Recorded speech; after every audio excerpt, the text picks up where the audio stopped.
കർത്താവിൻ്റെ അവസാന ദിവസങ്ങളിലേക്ക് വരുമ്പോൾ പറയുന്ന കാര്യങ്ങളാണ് നമ്മളിവിടെ പഠിച്ചത്. ഏതാണ്ട് ഒരേ പ്രായമുള്ള 12 ഒന്നും 13 പേര് ഇങ്ങനെ ഒന്നിച്ച് പല കാര്യങ്ങളിങ്ങനെ ചെയ്തുകൊണ്ടിരിക്കുക. അതിനകത്തൊരു ലീഡറുണ്ട്, യേശുക്രിസ്തു ആണ് അവരുടെ ലീഡർ. അപ്പം യേശുക്രിസ്തു പറയുന്നത് കേൾക്കുകയും ചെയ്യുന്ന കാര്യങ്ങൾ കണ്ടും അവരിങ്ങനെ പോയിക്കൊണ്ടിരിക്കുന്ന അവസരത്തിൽ ഈ ദിവസം വന്നപ്പോഴേക്കും തൻ്റെ ക്രൂശീകരണത്തിൻ്റെ സമയം അടുത്തിരിക്കുന്നു. താൻ ലോകത്തിൽ നിന്ന് വിട്ടു പോകാൻ പോവുകയാണ് എന്നുള്ളത് കർത്താവിന് അറിയാവുന്നതുകൊണ്ട് കർത്താവ് അവരോട് കുറച്ചുകൂടെ കർത്താവിൻ്റെ ഹൃദയം അവർക്ക് പകർന്നു കൊടുക്കുന്നതിൽ അവൻ പറയുന്നത് എന്താണ്? ലോകം നിങ്ങളെ സ്നേഹിക്കത്തില്ല, ലോകം നിങ്ങൾക്ക് എതിരായിരിക്കും, പക്ഷേ നിങ്ങളെ ലോകത്തിൽ നിന്ന് ഞാൻ എടുത്തിരിക്കുന്നു, നിങ്ങളിനി ലോകക്കാരല്ല. അവർ ജീവിക്കുന്നത് ഈ ലോകത്തിലാണ്. ഇതിനു മുമ്പ് അവരിവിടെ തന്നെ ആയിരുന്നു. പക്ഷേ യേശുക്രിസ്തുവിൻ്റെ ശിഷ്യന്മാരായി തീർന്നതുകൊണ്ട് നിങ്ങൾ ലോകക്കാരല്ല, നിങ്ങളെ ലോകത്തിൽ നിന്ന് വേർതിരിച്ചെടുത്തിരിക്കുക. കാരണം സ്വർഗീയമായ കാര്യങ്ങളിൽ കൂടാണ് നിങ്ങൾ പോകേണ്ടത്. ലോകത്തിൻ്റെ രീതിയും സ്വർഗീയ രീതിയും രണ്ടും രണ്ടാണ്. അതുകൊണ്ട് നിങ്ങളെ ഈ ലോകക്കാരുടെ ഭാഗമായി ഇനി നിൽക്കേണ്ട ആവശ്യമില്ല, നിൽക്കണ്ട എന്നവരെ ഉത്സാഹത്തോടെ പഠിപ്പിക്കുകയാണ്. പക്ഷെ അവർക്ക് മനസ്സിലാകുന്നില്ല.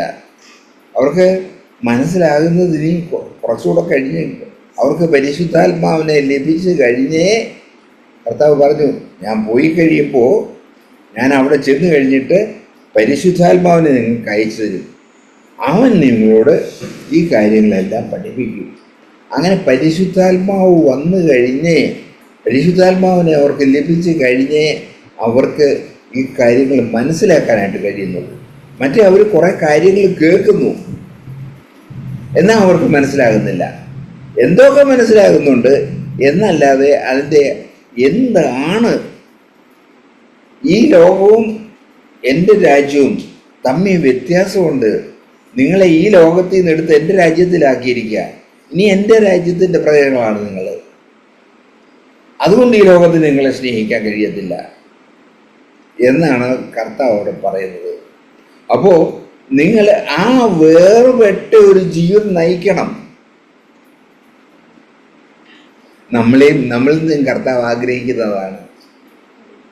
നമ്മളെ ഈ ലോകത്തിൽ നിന്ന് നമ്മളെ വേർപെടുത്തിയെടുത്തി യേശുവിൻ്റെ ശിഷ്യന്മാരാക്കി തീർത്തു. യേശുവിൻ്റെ ശിഷ്യൻ ഗുരു ജീവിച്ചതുപോലെ ജീവിക്കണം, യേശു ജീവിച്ചതുപോലെ ജീവിക്കണം. യേശു ചെയ്തത് എന്താ? യേശു ചെയ്തത് സ്വന്തം ജീവനെ അവൻ ഉപേക്ഷിക്കാൻ തയ്യാറായി. സ്വന്തം ജീവനെ യേശു ഉപേക്ഷിച്ചു. എന്തിനാണ്? ഈ ലോകക്കാരെ, ഈ പാപികളെ വിശുദ്ധന്മാരായി തീർക്കാൻ വേണ്ടി. നമ്മളെക്കുറിച്ചും കർത്താവ് ആഗ്രഹിക്കുന്നതാണ്, നിങ്ങൾ എൻ്റെ ശിഷ്യന്മാരാണ്.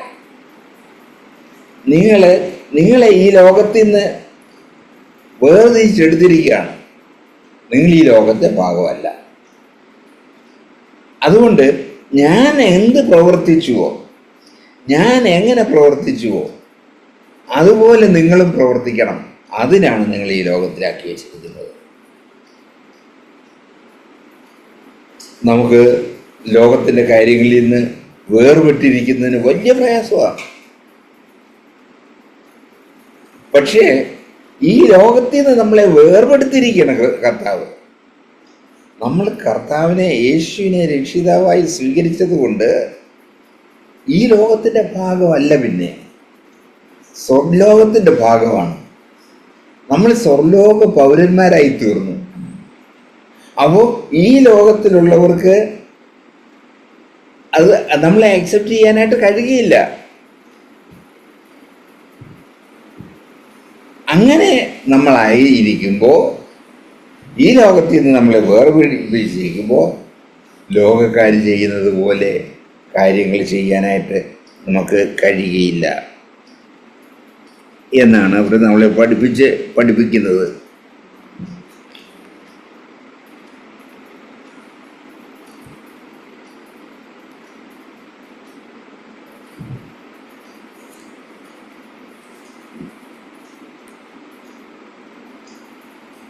പക്ഷെ അവൻ വളരെ കാര്യമായിട്ട് പറയുന്നു, എന്ത്? ഞാൻ നിങ്ങളെ സ്നേഹിച്ചതുപോലെ നിങ്ങളും തമ്മിൽ തമ്മിൽ സ്നേഹിക്കണം. ശിഷ്യന്മാരായിത്തീരുന്ന നിങ്ങൾ, ഞാൻ നിങ്ങളെ സ്നേഹിച്ചതുപോലെ നിങ്ങളും തമ്മിൽ തമ്മിൽ സ്നേഹിക്കണം. യേശു നമ്മളെ സ്നേഹിച്ചത് എങ്ങനെ? യേശു അവൻ്റെ ജീവൻ കൊടുത്ത് നമ്മളെ സ്നേഹിച്ചു. നമ്മളെ വീണ്ടെടുക്കാൻ വേണ്ടിയിട്ട് അവൻ ക്രൂശിക്കപ്പെട്ടു, ക്രൂശിലേക്ക് പോയത് അതുകൊണ്ടാണ്. അതിനാണ്, നമ്മളെ സ്നേഹിച്ചത് കൊണ്ടാണ്, നമ്മളെ ഈ ലോകത്തിൽ നിന്ന് വേർപെടുത്താൻ വേണ്ടിയാണ്. അതുപോലെ നിങ്ങൾ സ്നേഹിക്കണം എന്നാണ് അവനോട് പറയുന്നത്. ഞാൻ നിങ്ങളെ സ്നേഹിച്ചതുപോലെ നിങ്ങൾ തമ്മിൽ തമ്മിൽ സ്നേഹിക്കണം എന്നാകുന്നു എൻ്റെ കൽപ്പന. സ്നേഹിതന്മാർക്ക് വേണ്ടി ജീവനെ കൊടുക്കുന്നതിലും അധികം സ്നേഹം ആർക്കുമില്ല. ഞാൻ നിങ്ങളോട് കൽപ്പിക്കുന്നത് ചെയ്താൽ നിങ്ങൾ എൻ്റെ സ്നേഹിതന്മാരാകും. ഈ കാര്യം ചെയ്യുകയാണെങ്കിൽ നിങ്ങൾ എൻ്റെ സ്നേഹിതന്മാരാകും. കർത്താവിൻ്റെ സ്നേഹിതനാകണോ? ഈ ലോകത്തെ പകച്ച് കർത്താവിനോടുകൂടി ചേരുക. ഈ ലോകത്തെ പകയ്ക്കാൻ കഴിയുന്നവർക്ക് മാത്രമേ കർത്താവിൻ്റെ സ്നേഹിതന്മാരായി ഇരിക്കാനായിട്ട് കഴിയുകയുള്ളൂ. യജമാനൻ ചെയ്യുന്നത് ദാസൻ അറിയായ കൊണ്ട് ഞാൻ നിങ്ങളെ ദാസന്മാർ എന്ന് ഇനി വിളിക്കുകയില്ല. ഞാൻ ചെയ്യുന്നത് യജമാനൻ ചെയ്യുന്നത് ദാസൻ അറിയായ കൊണ്ട് നിങ്ങളെ ദാസന്മാർ എന്ന് വിളിക്കുകയില്ല. ഇനി പറയില്ല, ഞാൻ എൻ്റെ പിതാവിനോട് കേട്ടതെല്ലാം നിങ്ങളോട് അറിയിച്ചത് കൊണ്ട് നിങ്ങൾ ഇനി ആരാണ്? ദാസന്മാരല്ല, സ്നേഹിതന്മാർ. യേശുക്രിസ്തുവിൻ്റെ സ്നേഹിതന്മാർ. ഒരു വലിയൊരു പൊസിഷനിലേക്കാണ്. ദാസന്മാര് സ്നേഹിതന്മാരും തമ്മിൽ നല്ല വ്യത്യാസമല്ലേ? അപ്പോൾ യേശുക്രിസ്തുവിൻ്റെ ജീവൻ തന്ന് നമ്മളെ അവൻ ഇരിക്കുന്ന ഇടത്തേക്ക് നമ്മളെ ഇരുത്തുകയാണ്. നമ്മളെ ഈ ലോകത്തിൽ നിന്ന് വേർപെടുത്തി സ്വർഗലോകത്തിൽ നമ്മളെ ഇരുത്തുക, ദൈവത്തോടു കൂടെ ചേർത്ത് നമ്മളെ ഇരുത്തുകയാണ്. ആ ഒരു കാര്യം നമുക്ക് ഗ്രഹിക്കാൻ പ്രയാസമുണ്ട്. പക്ഷേ അത് നമ്മൾ ഗ്രഹിക്കണം. നമ്മൾ ലോകക്കാരല്ല, കർത്താവിൻ്റെ സ്നേഹിതന്മാരാണ്. നമ്മളെ ഈ ലോകത്തിൽ നിന്ന് മാറ്റി സ്വർഗലോകത്തിൻ്റെ പ്രജകളാക്കി തീർത്തിയ വേറൊരു രാജ്യത്തിൻ്റെ പ്രജയാണ് നമ്മൾ. ഇവിടെ ജീവിക്കുന്നെങ്കിലും നമ്മൾ സ്വർലോകത്തിൻ്റെ പ്രജകളാണ്. ആ അറിവിൽ വേണം നമ്മൾ ജീവിക്കാൻ. അങ്ങനെ ജീവിക്കുന്നവരുടെ ഈ ലോകക്കാർ ജീവിക്കുന്ന പോലെ നമുക്ക് ജീവിക്കാൻ പറ്റത്തില്ല.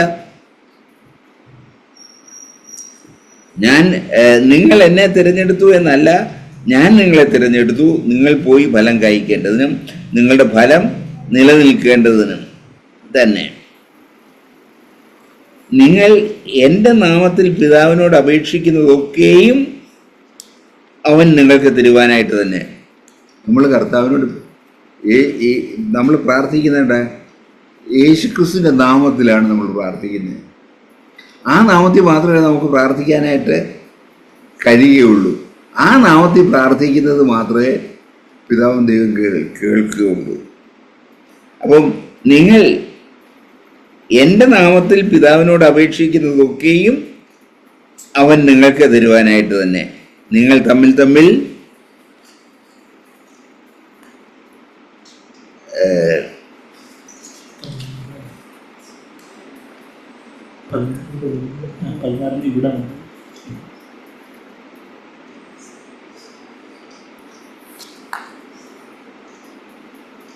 ഇങ്ങോട്ട് പോയില്ല അല്ലേ? ആദ്യത്തെ 12 വാക്യങ്ങൾ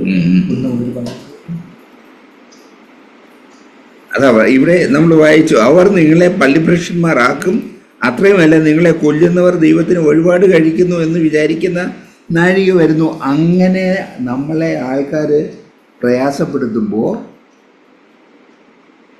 നമ്മൾ വിചാരിക്കും, അയ്യോ ഞാനൊരു ക്രിസ്ത്യാനി ആയതുകൊണ്ട് എനിക്ക് ഇത്രയും കഷ്ടമുണ്ടല്ലോ. പക്ഷേ അവർ പിതാവിനെയും എന്നെയും അറിയായതുകൊണ്ട് അങ്ങനെ ചെയ്യുന്നു, ഇങ്ങനെ ചെയ്യും. അവൻ്റെ അതിൻ്റെ നാഴിക വരുമ്പോൾ ഞാനിത് നിങ്ങളോട് പറഞ്ഞിട്ടുണ്ടെന്ന് നിങ്ങൾ ഓർക്കേണ്ടതിന് ഇത് നിങ്ങളോട് സംസാരിച്ചിരിക്കുന്നു.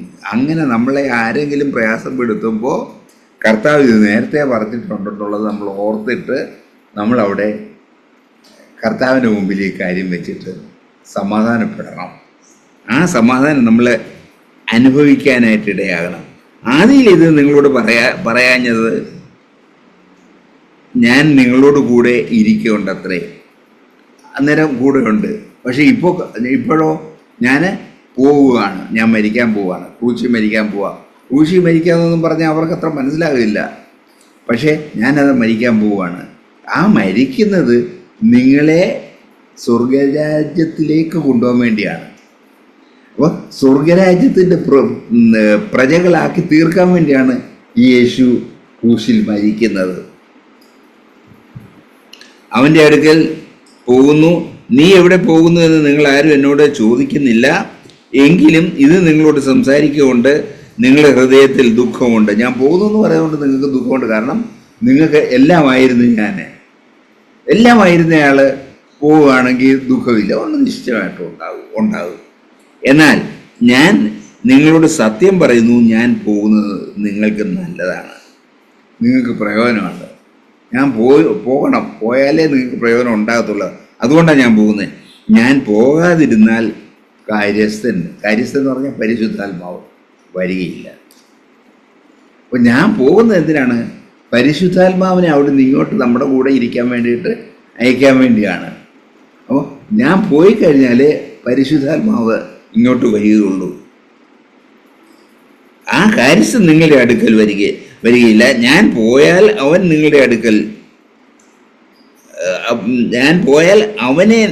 നിങ്ങളുടെ അടുക്കൽ അയക്കും. അവൻ വന്ന് പാപത്തെക്കുറിച്ചും നീതിയെക്കുറിച്ചും ന്യായവിധിയെക്കുറിച്ചും ലോകത്തിന് ബോധം വരുത്തും. ലോകത്തിൻ്റെ ഭാഗമായിരിക്കുന്നവർക്ക് ആ ഒരു ബോധം വരുത്തി കൊടുക്കുന്നത് കൊണ്ട് അവരെ രക്ഷയിലേക്ക് കൊണ്ടുവരാനായിട്ട്, രക്ഷയിൽ നിർത്താനായിട്ട് കഴിയും. ഈ പരിശുദ്ധാത്മാവാണ് നമ്മളെ തെറ്റ് ചെയ്യാതെ ദൈവം ആഗ്രഹിക്കുന്ന കാര്യങ്ങൾ ചെയ്യാൻ വേണ്ടിയിട്ട് ഉത്സാഹിപ്പിക്കുന്ന ഈ പരിശുദ്ധാത്മാവ്. ഈ പരിശുദ്ധാത്മാവിൻ്റെ സാന്നിധ്യം നമ്മുടെ കൂടെ ഉണ്ടെങ്കിൽ മാത്രമേ നമുക്ക് ഈ കർത്താവിനെ മുറുകെ പിടിച്ച് മുമ്പോട്ട് പോകാനായിട്ട് പറ്റുള്ളൂ. അവർ എന്നിൽ വിശ്വസിക്കായ കൊണ്ട് പാപത്തെക്കുറിച്ചും ഞാൻ പിതാവിൻ്റെ അടുക്കൽ പോവുകയും നിങ്ങൾ എന്നെ കാണാതിരിക്കുകയും ചെയ്യുന്നത് കൊണ്ട് നീതിയെക്കുറിച്ചും ഈ ലോകത്തിൻ്റെ പ്രഭു വിധിക്കപ്പെട്ടിരിക്കുന്നത് കൊണ്ട് ന്യായവിധിയെക്കുറിച്ചും തന്നെ. ഇനിയും വളരെ നിങ്ങളോട് പറവാനുണ്ട്, എന്നാൽ നിങ്ങൾക്ക് ഇപ്പോൾ വഹിപ്പാൻ കഴിവില്ല. കാരണം ഓരോരുത്തരുടെയും കപ്പാസിറ്റി അങ്ങനെയാണല്ലോ. അതേസമയം കർത്താവ് ക്രൂശിക്കപ്പെട്ടു, പരിശുദ്ധാത്മാവ് അവർക്ക് അയച്ചു കഴിഞ്ഞപ്പോഴത്തേക്ക് അവർക്ക് വലിയ വ്യത്യാസം ഉണ്ടായി. അതുപോലെ നമ്മളെ സംബന്ധിച്ചും നമുക്ക് പരിശുദ്ധാത്മാവിനെ ലഭിച്ചു കഴിഞ്ഞാലേ ഈ കാര്യങ്ങൾ ഗ്രഹിക്കാനായിട്ട് പറ്റത്തുള്ളൂ. എന്തോ എഴുതി വെച്ചിരിക്കുന്നത് നമുക്ക് മനസ്സിലാകുന്നില്ല. അത് മനസ്സിലാക്കണമെന്നുണ്ട് ഈ പരിശുദ്ധാത്മാവ് നമുക്ക് വെളിപ്പെടുത്തി തരണം. ലോകത്തിൽ തന്നെ ധാരാളം അധ്യാപകരെ നമ്മൾ കണ്ടിട്ടുണ്ട്.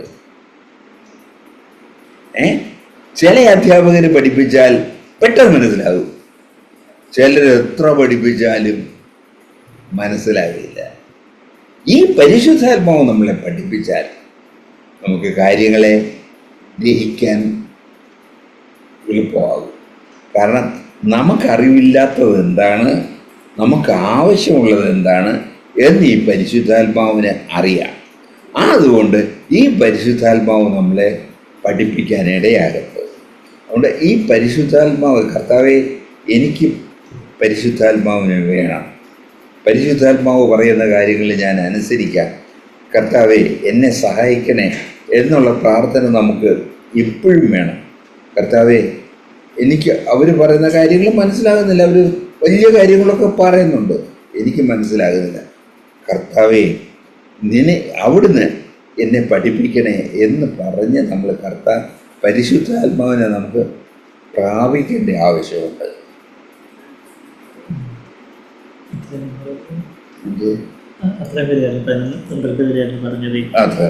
അവിടെ മതി അല്ലേ? ശരി, ഇനി എന്താ അവിടെ പറഞ്ഞ അവിടെ നിർത്തിയത് എങ്ങനെ? ഇനിയും വളരെ പറവാനുണ്ട്. എന്നാൽ ഇപ്പോൾ വായിപ്പാൻ കഴിവില്ലാത്തതുകൊണ്ട് നമുക്ക് അടുത്ത ആഴ്ചയിലുമായിട്ട് പറയാം. ദൈവം നമ്മളെ നമ്മൾ നമ്മുടെ നമ്മൾ കേട്ട പോലെ യേശുവിന് വേണ്ടിയിട്ട് ഒരു ക്രിസ്തീയ ജീവിതം തുടങ്ങാൻ, അല്ലെങ്കിൽ യേശു ശിഷ്യനായിട്ട് തീരാനായിട്ട് നമ്മളെ തന്നെ സമർപ്പിക്കുമ്പോൾ നമ്മൾ ഒരുപക്ഷെ ഇങ്ങനെ തെറ്റിദ്ധരിച്ച് പോകാൻ കാര്യം നമ്മളെല്ലാവരും അംഗീകരിക്കുമെന്നും അല്ലെങ്കിൽ ഈ പറഞ്ഞ പോലെ പൂമാലയിട്ട് സ്വീകരിക്കുമെന്നൊക്കെ ഉള്ളൊരു തെറ്റിദ്ധാരണ പലപ്പോഴും നമുക്ക് തന്നെ നമ്മുടെ വരാം. എന്നാൽ കർത്താവ് ഒരിടത്ത് ഇങ്ങനെ പറഞ്ഞു, ഞാൻ സമാധാനമല്ല വാളത്ര വരുത്തുവാനായിട്ട് പോകുന്നത്. അങ്ങനെ ഒരു വീട്ടിൽ തന്നെ നമ്മൾ യേശുവിന് വേണ്ടിയിട്ട് ഒരു സ്റ്റാൻഡ് എടുത്ത് ഒരു വീട്ടിൽ തുടങ്ങുമ്പോൾ തന്നെ, ഒരു വീട്ടിൽ നമ്മൾ ക്രിസ്തുവിൻ്റെ ഒരു ക്രിസ്തുവിന് വേണ്ടിയിട്ട് ഒരു എടുക്കുന്ന സമയത്ത് തന്നെ നമ്മൾ ഒരാളെ ഉണ്ടെങ്കിൽ അല്ലെങ്കിൽ രണ്ടുപേരെ ഉണ്ടെങ്കിൽ ബാക്കിയുള്ളവർ നമ്മൾ കേട്ട പോലെ അവർക്ക് അറിവില്ലാത്തതുകൊണ്ട് ഇതിനോട് നമ്മൾ ഈ സാധാരണ കാര്യങ്ങളിൽ നിന്ന് വിട്ട് ഒരു ശരിയായ നിലപാടെടുക്കുന്ന സമയത്ത് വീട്ടിൽ ബാക്കിയുള്ളവർക്ക് അതിനപ്പുറത്തുള്ള കാര്യങ്ങൾ കാണാൻ പറ്റാത്തത് കൊണ്ട് പെട്ടെന്ന് അതിനോടൊരു എതിർപ്പ്, നമ്മൾ ഒറ്റപ്പെടുന്ന ഒരു വീട്ടിൽ തന്നെ ആദ്യമേ എനിക്ക് തോന്നുന്നു നമുക്കിതിനെ എല്ലാവരും അങ്ങനെ ചെയ്യുന്നു, അല്ലെ നമ്മളെ പറഞ്ഞ പോലെ ഒരു എതിർപ്പ് വീട്ടിൽ തന്നെ തുടങ്ങും.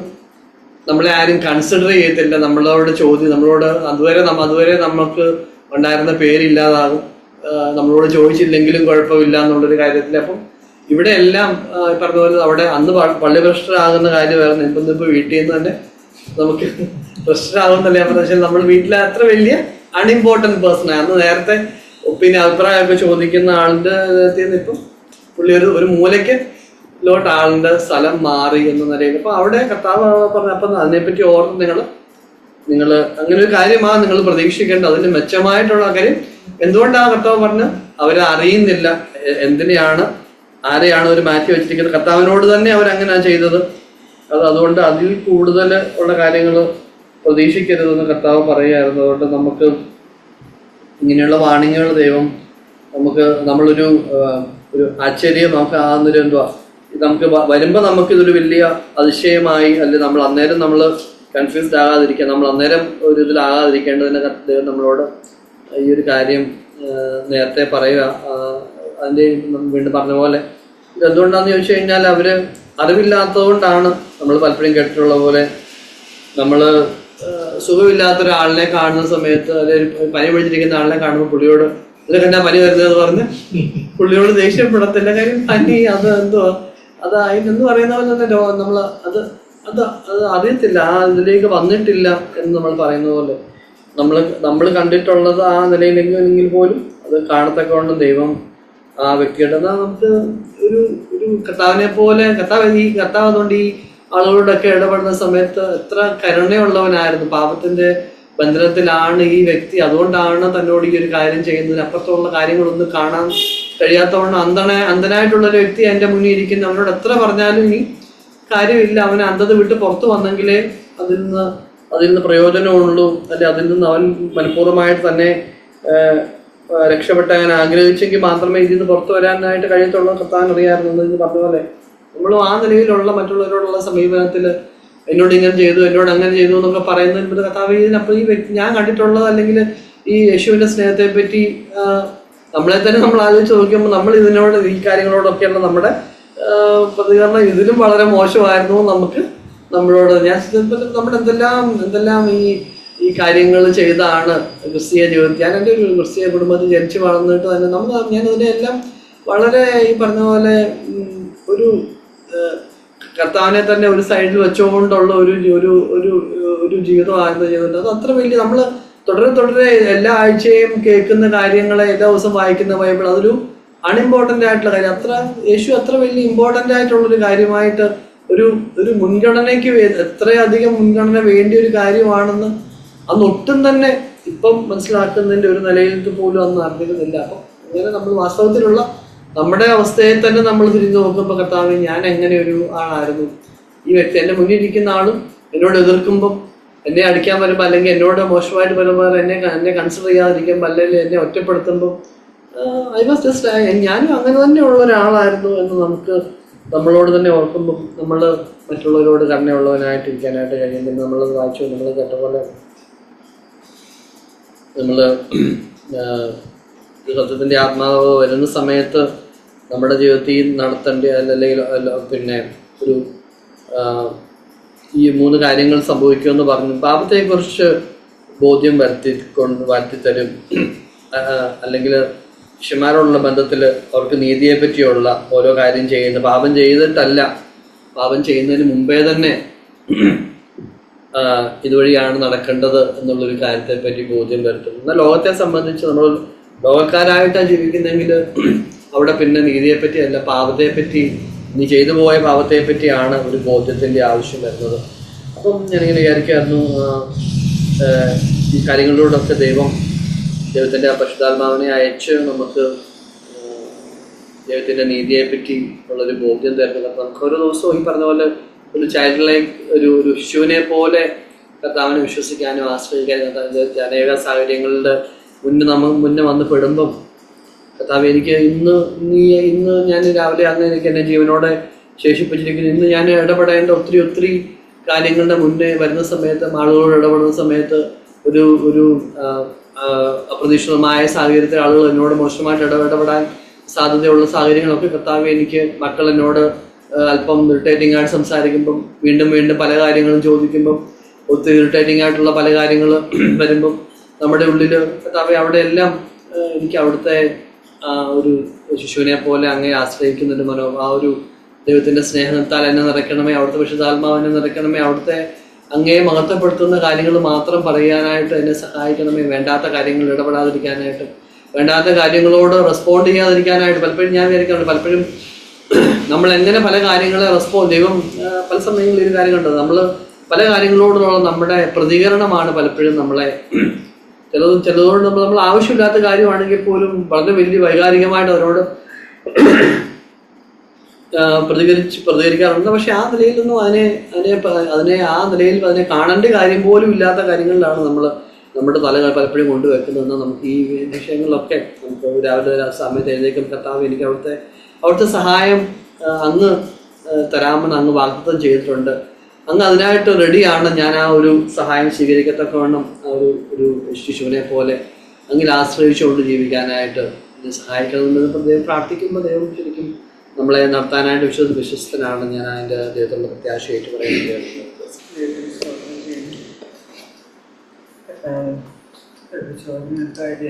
സ്തുതിക്കുന്നു. ഈ പിള്ളേര് പാടുന്ന ഒരു പാട്ടുണ്ട്, ബൈബിൾ തുറന്ന് കാണും ഞാൻ യേശുരാജനെ. അത് പിന്നെയുണ്ട്, എനിക്ക് ആ പാട്ട് മുഴുവൻ അറിയത്തില്ല. പക്ഷെ ഈ ഒരു കാര്യം, ഈ ബൈബിൾ സ്റ്റഡിയൊക്കെ നടത്തുമ്പം ശരിക്കും യേശുവിനെ കാണുന്നുണ്ടെങ്കിൽ അതാണ് ഏറ്റവും വലിയ ഭാഗ്യം. ഞാൻ യേശുവിൻ്റെ സ്വഭാവത്തെ ഇന്ന് കാണുകയായിരുന്നു. കർത്താവിന് ശിഷ്യന്മാരോടുള്ള കരുതൽ,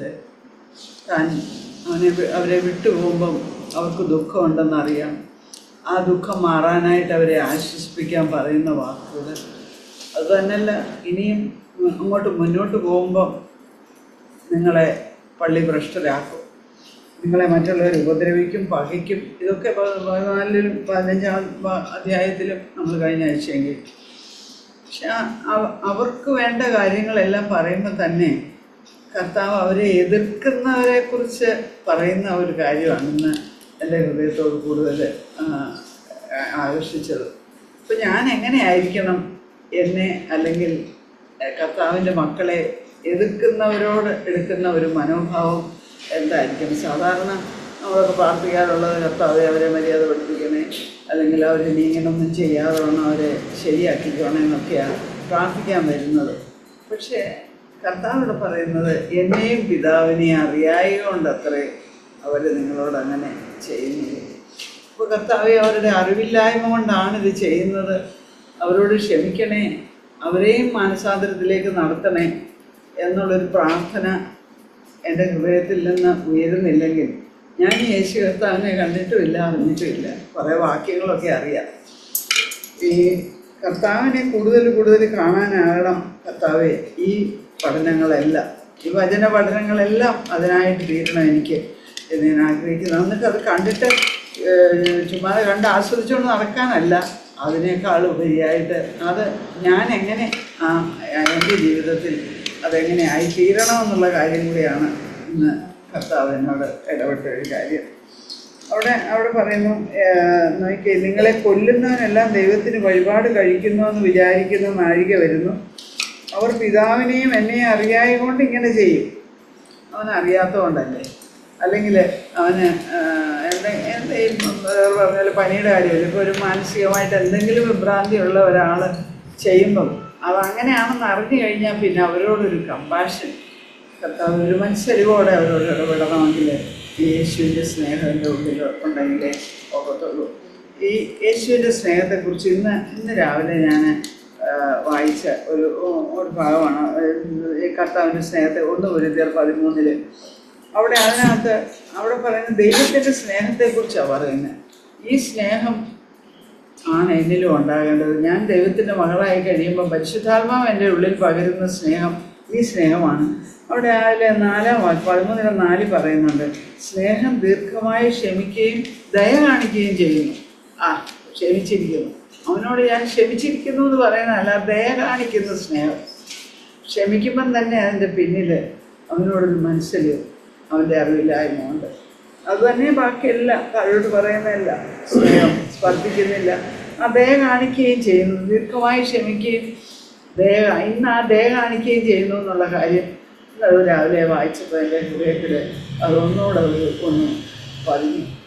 അതേ കർത്താവേ, എന്നോട് എന്തെങ്കിലും പാപം ചെയ്യുന്നവരോട്, കുറ്റങ്ങൾ ചെയ്യുന്നവരോട് കർത്താവ് ക്ഷമിക്കുക മാത്രമല്ല അവരോട് ദയ കാണിക്കുന്ന ആ സ്നേഹം കർത്താവ് ഇവിടെയും അതുതന്നെയാണ് നമ്മൾ കണ്ടത്. അവിടെ താഴോട്ട് അതൊക്കെ 13-ാം അധ്യായത്തിലെ 1 കൊരിന്ത്യർ 13 സ്നേഹത്തെക്കുറിച്ച് എല്ലാവർക്കും കാണാതെ അറിയാം. ഇനി അതേക്കുറിച്ച് ഞാൻ വായിച്ച സമയം കളയുന്നില്ല ഇവിടെ. അതുകൊണ്ട് അവർ പിതാവിനെയും എന്നെ അറിയായതുകൊണ്ട് ഇങ്ങനെ ചെയ്യും. അപ്പോൾ കർത്താവ് ഇത് നേരത്തെ അവരോട് പറയുന്നത് എന്തിനാണ്? ആ നാഴിക വരുമ്പം നിങ്ങളിത് ഓർത്തോണം, നിങ്ങളുടെയും സ്റ്റാൻഡ് ഇത് തന്നെ ആയിരിക്കണമെന്നാണ്. അപ്പോൾ ഇന്ന് കർത്താവിൻ്റെ ശിഷ്യന്മാരായിരിക്കുന്ന നമ്മളോടും കർത്താവ് പറയുന്നത് ഇത് തന്നെയാണ്. ഇനി വരുന്നുണ്ട്, കൂടുതൽ കാര്യങ്ങളൊക്കെ വരുന്നുണ്ട്. അപ്പോൾ നിങ്ങൾ ഓർത്തോളുക, എന്നെയും പിതാവിനെയും അറിയായതുകൊണ്ടാണ് അവരത് ചെയ്യുന്നത്. അതുകൊണ്ട് ഞാൻ എടുത്ത ഇതേ നിലപാട് തന്നെ കർത്താവെ, മുമ്പ് കേട്ടല്ലോ ഇവർ ചെയ്യുന്ന എന്തെന്ന് ഇവരറിയായാലും ഇവരോട് ക്ഷമിക്കണമേ എന്നുള്ള ആ ഒരു മനോഭാവത്തിൽ ഇന്നും എന്നും അങ്ങനെ ആയിരിക്കാൻ ദൈവത്തിൻ്റെ പരിശുദ്ധാത്മാവിൻ്റെ ശക്തി. അതിനായി ഇനി കാര്യസ്ഥനെ അയക്കാൻ പോകുന്നതെന്നാണ് പറഞ്ഞു. അപ്പോൾ കാര്യസ്ഥനെ അയക്കും.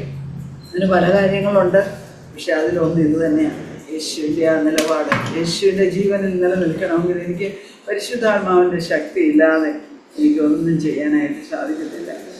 അതുപോലെ ഈ വിശ്വാസത്തെക്കുറിച്ച് പറഞ്ഞപ്പോൾ അവർ എന്നിൽ, അതിൻ്റെ 9-ാം വാക്യം, അവർ എന്നിൽ വിശ്വസിക്കായതുകൊണ്ട് പാപത്തെക്കുറിച്ച്. ഈ വിശ്വസിക്കാത്തില്ല എന്ന് പറയുമ്പം ശരിക്കും ഔവ്വായെക്കുറിച്ച് പറയുന്നുണ്ട്. അവൾ കർത്താവ് ദൈവം പറഞ്ഞതിനേക്കാളേറെ പിശാചി പറഞ്ഞത് വിശ്വസിച്ചു. ശരിക്കും ഒരു പാപത്തിൽ വീഴുമ്പം പിന്നോട്ട് പോകുന്നത് ഇതിൻ്റെ റീസണുകൾ ഇത് തന്നെ. ഔവ്വ ചെയ്ത കാര്യം തന്നെ ദൈവം പറഞ്ഞതിനേക്കാളേറെ പിശാചി പറയുന്നതാണ് അന്നേരം കേൾക്കുന്നത്. ദൈവം പറഞ്ഞ എന്തുവാണ്? ഏറ്റു പറഞ്ഞാൽ ഹൃദയപൂർവ്വം നിങ്ങൾ ഏറ്റുപറഞ്ഞ് മാനസാന്തരപ്പെട്ടാൽ കർത്താവ് പറഞ്ഞേക്കുന്നത് ഞാൻ ഇനി നിങ്ങളുടെ പാപങ്ങളെ ഓർക്കുകയുമില്ലെന്നാണ്. പക്ഷെ പിശാചി പറയുന്നത്, നീ വീണല്ലോ, നീ ഇപ്പം തെറ്റിയല്ലേ, എത്ര പ്രാവശ്യം നീ ഇപ്പം തെറ്റി, നീ വലിയ കാര്യങ്ങളൊക്കെ പറഞ്ഞിട്ടും ഇനി നിനക്ക് എന്തുവാ നിൽക്കാനുള്ള വഴി എന്താ? നീ ഇനി അങ്ങോട്ട് ചെല്ലുകയേ വേണ്ട, നീ തിരിച്ചങ്ങ് വായിച്ചാൽ മതി. അതുകൊണ്ട് എന്നാണ് പിശാച് പറയുന്നത്. പക്ഷെ പലപ്പോഴും പിശാച് പറയുന്നത് കേട്ട് അനേകരും തിരിച്ചു പോകുന്നു. അതുകൊണ്ട് അതിനെക്കുറിച്ച് എബ്രായർക്ക് എഴുതിയ ലേഖനത്തിൽ പറയുന്നൊരു വാക്യമുണ്ട്. എബ്രായർ 10:29 വാക്യം. അവിടെ ഒത്തിരി വാക്യങ്ങളുണ്ട്. ഞാൻ 29 വാക്യം മാത്രമൊന്ന് വായിക്കാൻ ആഗ്രഹിക്കുന്നു. ഈ വിശ്വാസം അവിശ്വസിക്കുമ്പോൾ ഞാൻ ചെയ്യുന്ന ഒരു കാര്യം അതാണ്.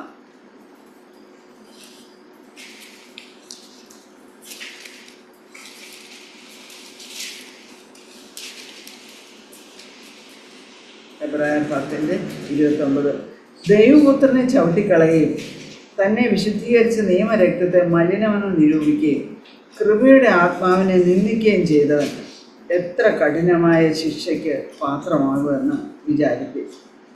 ശരിക്കും ഞാൻ ഈ കർത്താവ് പറയുന്നതിനേക്കാളേറെ പിശാച് പറയുന്നത് കേട്ട് നിരാശയിലേക്ക് പോവുകയാണെങ്കിൽ ഒരു നിമിഷത്തേക്കൊക്കെ ചിലപ്പോൾ പോയേക്കാം. പക്ഷെ പരിശുദ്ധാത്മാവ് നമ്മുടെ ഉള്ളിലുള്ളത് കൊണ്ട് വേഗം എഴുന്നേൽപ്പിച്ച് ഇല്ല, അങ്ങനെയല്ല, നീ അത് ഓർക്ക്, ദൈവത്തിൻ്റെ വചനം ഓർപ്പിച്ച് ഉത്സാഹിപ്പിക്കുന്നുണ്ട്. പക്ഷെ അവിടെ യേശുവിൻ്റെ രക്തത്തെ മലിനമെന്നോ പോയി, ഇനി എനിക്ക് രക്ഷയൊന്നുമില്ല, യേശുവിൻ്റെ രക്തം വിചാരിച്ചാലൊന്നും ഞാൻ ശുദ്ധനാകത്തില്ല എന്ന് പറഞ്ഞ് അതിനെ തള്ളിക്കളഞ്ഞാൽ ഈ ദൈവപുത്രനെ ചവിട്ടിക്കളയുകയും തന്നെ വിശുദ്ധീകരിച്ച നിയമരക്തം മലിനമെന്ന് നിരൂപിക്കുകയും കൃപയുടെ ആത്മാവിനെ നിന്ദിക്കുകയും ചെയ്തവൻ എത്ര കഠിനമേറിയ ശിക്ഷയ്ക്ക് പാത്രമാകും. ഈ അവിശ്വാസമാണ് കർത്താവിന് ഒട്ടും ഇഷ്ടമില്ലാത്തത്. ഞാൻ പലപ്പോഴും വീഴ്ച എനിക്ക് സംഭവിക്കാറുണ്ട്. പക്ഷെ ഞാൻ വീഴുമ്പം അവിടെ കിടന്നുരുളാറില്ല, നിരാശപ്പെട്ടു പോകാറില്ല. കാരണം വേഗം ദൈവത്തിൻ്റെ പരിശുദ്ധാത്മാവിൻ്റെ ശക്തിയാൽ അവിടെ നിന്ന് എഴുന്നേറ്റ് കർത്താവിൻ്റെ അടുത്തേക്ക് തന്നെ തിരിയും. കർത്താവിൻ്റെ അടുത്തേക്ക് ഞാൻ തിരിയാറില്ല. കർത്താവിൻ്റെ അടുത്തേക്ക് തന്നെ തിരിയുമ്പം കർത്താവ് അവിടെ രണ്ട് കൈയും നീട്ടി ആ ധൂർത്തപുത്രനെ കാത്തിരിക്കുന്ന ആ പിതാവിനെ കുറിച്ച് ഞാൻ എപ്പോൾ വീണാലും, കാരണം ഞാൻ ഒരിക്കലും തിരിച്ചു പോകലെന്ന് എൻ്റെ കർത്താവ് ആഗ്രഹിക്കുന്നു. അതുകൊണ്ട് അവിടേക്ക് തന്നെ തിരിച്ചു ചെല്ലാനായിട്ട് പരിശുദ്ധാത്മാവും ദൈവവും ആഗ്രഹിക്കുന്നു എന്ന് ഞാൻ ദൈവത്തെ സ്തുതിക്കുന്നു.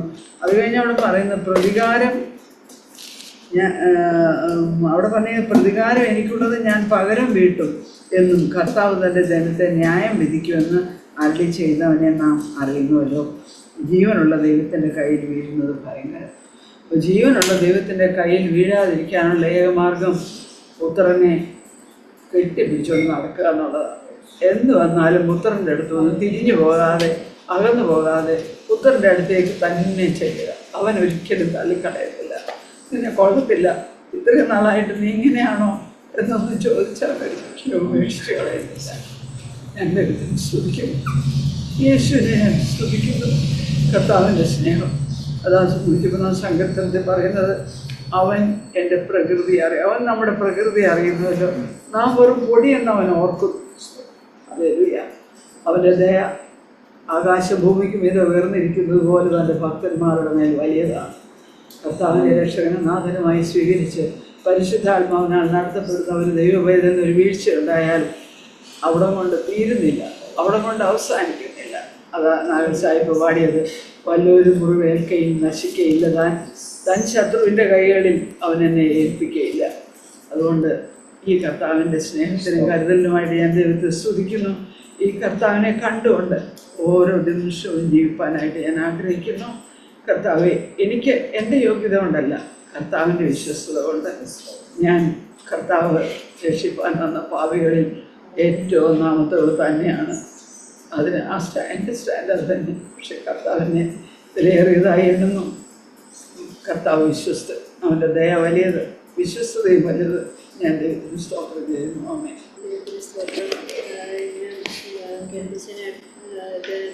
യോഹന്നാൻ്റെ ആ ഒരു കാര്യം, യോഹന്നാൻ സ്നാപകനെ കുറിച്ച് ഒരു ഇടർച്ചയുണ്ടായ കാര്യം പറയുന്നുണ്ടായിരുന്നു. അപ്പം ശരിക്കും അത് അത്രയും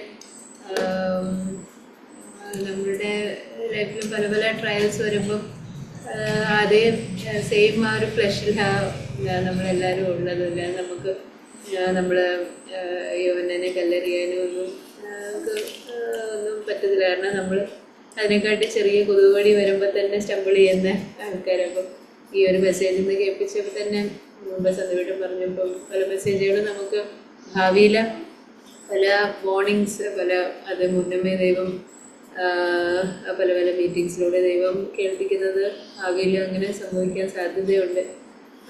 അപ്പം അത് ബിക്കോസ് അതുപോലത്തെ ആ ഒരു ചുറ്റുപാടിലാണ് നമ്മൾ ജീവിക്കുന്നത്. കാരണം ഇപ്പോൾ കേട്ടതുപോലെ പലർക്കും ദൈവത്തെ അറിയത്തില്ല, അവർക്കറിയാൻ താല്പര്യവും ഇല്ല.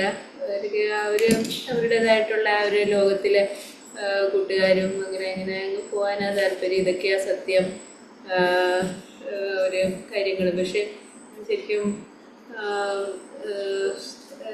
ആ ഒരു സാഹചര്യത്തിൽ നമ്മൾ ജീവിക്കുമ്പോൾ നമുക്ക് പലപ്പോഴും എസ്പെഷ്യലി ക്രിസ്ത്യൻസ് ഏറ്റവും കർത്താവിനോട് ചേർന്നിരിക്കുന്നവർക്ക് ചിലപ്പോൾ കർത്താവ് കൂടുതൽ ട്രയൽസ് തന്നിരിക്കും. പക്ഷെ അവിടെയെല്ലാം ഒരു സ്റ്റംബിൾ ചെയ്യാതിരിക്കാനായിട്ട് ശരിക്കും പരിശുദ്ധാത്മാവിൻ്റെ ഓരോ സാഹചര്യങ്ങളും വരുമ്പം ഇപ്പം തന്നെ ആ ഒരു പ്രോഫസിയെക്കുറിച്ച് കേട്ടു. പലപ്പോഴും ആ ഒരു നമ്മുടെ ചുറ്റുമുള്ള ആ ഒരു പെന്തിക്കോസ്റ്റൽ ആ ഒരു എല്ലാം പ്രോഫസി എന്ന് പറയുമ്പോൾ പല അവർ എന്താ പറയുന്നത് ഭാവിയെക്കുറിച്ച് പ്രവചിക്കുന്നു, അല്ലെങ്കിൽ ജോലിയെക്കുറിച്ച് പ്രവചിക്കുന്നു. അതൊന്നും അല്ല, കുറച്ച് നമ്മൾ ഈ കേട്ടതുപോലെ യഥാർത്ഥത്തിൽ ആ ഒരു ക്രോസിലൂടെ ഒരു സാക്ഷ്യത്തെക്കുറിച്ച് മാട്ടീരിയോ എന്നും പറഞ്ഞൊരു വാക്ക് സാക്ഷ്യം എന്ന് പറയുമ്പം ഒരു നമ്മുടെ യഥാർത്ഥത്തിലുള്ള ഒരു സാക്ഷ്യത്തിലും അതിലും ഒരു എന്താ പറയുന്നത് ഒരു ക്രോസിൻ്റെ ഒരു ഇതുണ്ടായിരിക്കും. നമ്മളെ തന്നെ താഴ്ത്തിയിട്ട് ദൈവത്താനെ ഉയർത്തുന്നത്. അപ്പം അതിനായിട്ടാണ് അതാണ് യഥാർത്ഥത്തിലുള്ള. അപ്പം വേറെ പലതും നമ്മൾ പുറമേ ഇന്നലെ ഞാൻ സൈക്കിളിൻ്റെ ഒരു മ്യൂസിക് എന്നും പറഞ്ഞ് അതായത് ഈ മ്യൂസിക് ഒരുപാട് യൂസ് ചെയ്യുന്നതിനെതിരായിട്ട് ഇങ്ങനെ പറയുന്ന ഒരു ഒത്തിരി വർഷങ്ങൾക്ക് മുമ്പുള്ളതായി. ഇപ്പം ബ്രദർ അത്രയും സ്ട്രോങ് ആയിട്ട് പറയുന്നതിനെ കേട്ടില്ല. പക്ഷെ അന്ന് അത് മീൻസ് അവിടെ ഈ നമ്മൾ പുറമേ ഉള്ള പല പല കാര്യങ്ങളും അതിലൊന്നുമല്ല യഥാർത്ഥത്തിലുള്ള ഒരു വേർഷിപ്പ് എന്ന് പറയുന്നത്. നമ്മൾ കംപ്ലീറ്റ് ആയിട്ട് നമ്മൾ തന്നെ ആ ഒരു സറണ്ടർ ചെയ്യുന്ന ആ ഒരു ഇതാണ് ദൈവം ആഗ്രഹിക്കുന്നത്. അല്ലാതെ നമ്മൾ എന്തോ മീറ്റിങ്ങിൽ നമ്മൾ കുറേ ഇങ്ങനെ കൈയടിച്ച് അങ്ങനെ കുറേ അത് കഴിഞ്ഞിട്ട് നമ്മൾ വീട്ടിൽ തിരിച്ചു ചെല്ലുമ്പോൾ പിന്നെ അവിടെ ഒരു റിയാലിറ്റി ഇല്ല. മറിച്ച് ഇന്ന് നമ്മൾ കേട്ട ആ ഒരു സത്യങ്ങളെല്ലാം നമ്മുടെ ഓരോ സാഹചര്യത്തിലും ഇപ്പം തന്നെ വീട്ടിലെന്തെങ്കിലും പ്രശ്നമുണ്ടെങ്കിൽ അവിടെ നമ്മൾ താഴ്ന്നു കൊടുക്കാനായിട്ട് ഇവിടെ അതായത് പരിശുദ്ധാത്മാവ് നമ്മളെ കാണിച്ചു തരും. യേശു ആയിരുന്നെങ്കിൽ ഇവിടെ താഴ്ന്നു കൊടുക്കും. അപ്പോൾ നമ്മളെ ലൈഫ് ചേഞ്ച് ആവുമായിരിക്കും അവിടെ. മറ്റേത് ആണെങ്കിൽ നമ്മൾ ലോകത്തിലെ ആൾക്കാരും ഇങ്ങനെ ബാറിൽ പോകുമ്പോൾ അവർക്ക് കുറേ സന്തോഷം കിട്ടും. അതേപോലെ നമ്മൾ മീറ്റിങ്ങിൽ പോയി കൈ അടിക്കുമ്പോൾ ഒരു സന്തോഷം. പക്ഷെ അതും നമ്മുടെ ലൈഫ് ഒന്നും ചേഞ്ച് ആവുന്നില്ല അവിടെ. അപ്പോൾ അതെല്ലാം യഥാർത്ഥത്തിലുള്ള ക്രിസ്ത്യാനിറ്റി. മറിച്ച് നമ്മൾ അവിടെ ക്രോസ് എടുക്കാനായിട്ട് പഠിക്കുകയും കർത്താവ് അത് റിയലായിട്ടുള്ള കാര്യങ്ങളാണ് പറഞ്ഞത്. അതുകൊണ്ട് ഞാൻ ദൈവത്തെ സ്തുതിക്കുന്നു. ഈ റിയലായിട്ടുള്ള കാര്യങ്ങൾ കേൾക്കാനായിട്ട് നമ്മുടെ ഇങ്ങനെ ഒരു സഭ ഉണ്ടായതുകൊണ്ട് ദൈവത്തെ സ്തുതിക്കുന്നു. വേറെ എവിടെയെങ്കിലും പോയി അങ്ങനെ ഡിസീവ്ഡ് ആകാതെ മീൻസ് അങ്ങനെ അവരുടെ ഇപ്പം കേട്ടതുപോലെ അവർ പിതാവിനെ അറിഞ്ഞില്ല, അതുകൊണ്ട് അവർ അങ്ങനെ ചെയ്യുന്നു. അപ്പം നമ്മൾ അഹങ്കരിക്കാനൊന്നും ഇല്ല ദൈവത്തിന്, എല്ലാം ദൈവത്തിൻ്റെ കൃപ മാത്രം. അപ്പോൾ അവിടെ ഓരോ സാഹചര്യത്തിലും ഞാൻ എൻ്റേതായിട്ടുള്ള അതിൽ ഇരിക്കാതെ അവിടെ എല്ലാം ക്രോസ് എടുക്കാനും അതിനായിട്ട് ഞാൻ വന്നു. കർത്താവ് വീണ്ടും തരുന്ന സമയത്തിനായിട്ട് നന്ദി പറയുന്നു. നമ്മൾ വായിക്കുന്ന പോലെ ലോകത്തിൻ്റെ പല ഭാഗങ്ങളിൽ നിന്നും മുക്കിലും മൂലയിൽ നിന്നൊക്കെ ദൈവം റിമോട്ട് ഏരിയയിൽ നിന്ന് ഇങ്ങനെ നമ്മൾ വായിക്കുമ്പം പല അറ്റങ്ങൾ എന്തൊക്കെ ലോകത്തിൻ്റെ അറ്റങ്ങളിൽ നമുക്ക് നമ്മളെ തോന്നുമ്പോൾ നമ്മളെങ്ങനെ വന്നു എന്നൊന്നും നമുക്കറിയത്തില്ല എന്ന് പറയുന്ന പോലെ ദൈവം നമ്മളെ കൂട്ടിച്ചേർക്കാനായിട്ട് ആ വലിയ നാമത്തെ വിളിച്ചപേക്ഷിക്കാനായിട്ട് ദൈവം അത്ഭുതകരമായി എന്നെയും തിരഞ്ഞെടുത്ത ദൈവത്തിൻ്റെ സ്നേഹത്തിനായിട്ട് ഞാൻ വീണ്ടും നന്ദി പറയുന്നു. ഇങ്ങനൊരു ദൈവത്തിൻ്റെ കൃപയിലായിരിക്കാനായിട്ടും സഭയോടുള്ള കൂട്ടായ്മയിൽ ആയിരിക്കാനായിട്ട് ഞാൻ ദൈവം അങ്ങനെ ഒഴുക്കിയ വരിക്കായിട്ട് ദൈവം നന്ദി പറയുന്നു. ഈ എൻ്റെ ക്രിസ്ത്യ ജീവിതവുമായിട്ട് ബന്ധപ്പെട്ട് ഞാനിങ്ങനെ വിചാരിക്കാൻ, ഇങ്ങനെ ഇതൊരു കോൺഫിഡൻ്റായിട്ട് നമ്മൾ ഒരു ദൈവത്തിനായിട്ട് ജീവിക്കാനുള്ളൊരു തീരുമാനം നമ്മുടെ അനുദിന ജീവിതത്തിൽ നമുക്ക് എപ്പോഴും നമുക്ക് ആവശ്യമുണ്ട്. നമ്മളെ പിന്നോട്ട് വലിച്ചു കളയുന്ന, നമുക്കെതിരെ നിൽക്കുന്ന ഒത്തിരി ശക്തികൾക്ക്, ഞാൻ പറഞ്ഞത് അല്ലാതുള്ള ആളുകളെ പറ്റിയല്ല, ലോകത്തിൻ്റെ അനേകം ആകർഷണങ്ങളോട് നമുക്ക് നോ എന്ന് പറഞ്ഞുകൊണ്ട്, അതിനോട് ഇല്ല എന്ന് പറഞ്ഞുകൊണ്ട് മാത്രമേ ഈ നിലയിലുള്ളൊരു ക്രിസ്ത്യ ജീവിതം സാധ്യമാകത്തുള്ളൂ. ആ നിലയിൽ കർത്താവിന് വേണ്ടി സ്റ്റാൻഡ് എടുക്കേണ്ട, കർത്താവിന് വേണ്ടി നിൽക്കേണ്ട അനേക സാഹചര്യങ്ങളിൽ നമ്മുടെ എൻ്റെ അനേക ഇഷ്ടങ്ങളോട് നോ എന്ന് പറഞ്ഞ് ദൈവത്തിൻ്റെ ഇഷ്ടം ചെയ്യാനായിട്ട് ആ നിലയിലുള്ളൊരു തുടർമാനമായിട്ടുള്ളൊരു സമർപ്പണവും അതിനായിട്ടുള്ളൊരു ദൈവാശ്രയവും നമ്മളിൽ ഉണ്ടെങ്കിൽ മാത്രമേ നമുക്ക് ഈ നിലയിൽ മുന്നോട്ട് പോകാനായിട്ട് കഴിയുള്ളൂ. ഞാൻ ഈ ദിവസങ്ങളിൽ ഓർക്കുവാനും ദൈവം കഴിഞ്ഞ സമയങ്ങളിലൊക്കെ എൻ്റെ ജീവിതത്തിൽ ഞാൻ എത്രത്തോളം എവിടെയാണ് എന്ന്, അല്ലെങ്കിൽ ദൈവത്തിനെക്കുറിച്ച് ആഗ്രഹിക്കുന്നത് എന്ത് കാര്യമാണെന്നോ, അല്ലെങ്കിൽ ഞാനിപ്പം എൻ്റെ വാസ്തവത്തിലുള്ള സ്ഥിതി എന്താണ് എന്ന് തിരിച്ചറിയാനായിട്ട് ദൈവം പല സമയങ്ങളിലൂടെ, പല സാഹചര്യങ്ങളിലൂടെയും ദൈവം കടത്തിക്കൊണ്ട് പോവുകയും ചെയ്ത വഴികൾക്കായിട്ട് നന്ദി പറയുന്നു. അപ്പം അങ്ങനെയുള്ള കാര്യങ്ങളിലൂടെ പോകുമ്പോഴും എൻ്റെ വലിയ പ്രത്യാശ എന്താണ്, ദൈവം നമ്മുടെ ജീവിതത്തിലെ തെറ്റുകളെയും പോരായ്മകളെയും കുറിച്ച് കാണിച്ചു തന്നിട്ട് ദൈവം ഒന്നിനും കൊള്ളത്തില്ല. നമ്മൾ കഴിഞ്ഞ ദിവസങ്ങളിൽ കേട്ടോ, നമ്മൾ കേട്ടോ, നിന്നെക്കുറിച്ച് പ്രതീക്ഷയില്ലെന്നല്ല, ഞാൻ നിന്നെ സ്നേഹിക്കുന്നു, നിനക്ക് അത്രത്തോളം വരാനായിട്ട് കഴിയും എന്നുള്ള ആ ഒരു വലിയ പ്രതീക്ഷയോടെയും പ്രത്യാശയോടെയും കൂടെയാണ് ദൈവം ഓരോ സമയത്തും നമ്മളോട് സംസാരിക്കുന്നത്. ദൈവത്തിൻ്റെ ഉള്ളിൽ നമ്മളെ എൻകറേജ് ചെയ്തുകൊണ്ട് വരിക, നമ്മളെ ആ ഒരു കാട്ടിലേക്ക് നടത്തുക എന്നുള്ളതാണ് ദൈവം നമ്മളെ ഓരോ പ്രാവശ്യവും കാണിച്ചു തരുന്നതിൻ്റെ പിന്നിലുള്ള കാര്യം. നമ്മളെ ഡിസ്കറേജ് ചെയ്യാനല്ല, എൻകറേജ് ചെയ്യാനായിട്ട്, നമ്മളെ ആ ജീവൻ്റെ വഴിയിൽ നടത്താനായിട്ട് അങ്ങനെയുള്ള ഒരു വലിയ സ്നേഹത്തിൻ്റെ ഒരു വലിയ വിളിയാണ് നമ്മളെ, ദൈവത്തിൻ്റെ സ്നേഹം നമ്മളെ, ദൈവത്തിൻ്റെ ദയ നമ്മളെ അനുദിനം മാനസാന്തത്തിലേക്ക് വിളിക്കുന്നു. ഞാൻ അതിനായിട്ട് നന്ദി പറയുന്ന പ്രകാരം എൻ്റെ ഇഷ്ടങ്ങളോട് ഞാൻ വിചാരിക്കുന്നത്, അതിനോടൊരു നമ്മൾ നഖശികാന്ത എതിർക്കുക എന്ന് പറഞ്ഞ പോലെ പല്ല് നഖം ഉപയോഗിച്ച് മറ്റാരെയല്ല, നമ്മുടെ ഉള്ളിലുള്ള നമ്മുടെ താല്പര്യങ്ങളോടും നമ്മുടെ ഇഷ്ടങ്ങളോടും അങ്ങനെ ഒരു പോരാട്ടം ചെയ്തുകൊണ്ട് ജീവിതം മുന്നോട്ട് പോകാനായിട്ട് ഞാൻ ആഗ്രഹിക്കുന്നു. ദൈവം അതിനായിട്ട് എന്നെ സഹായിക്കട്ടെ.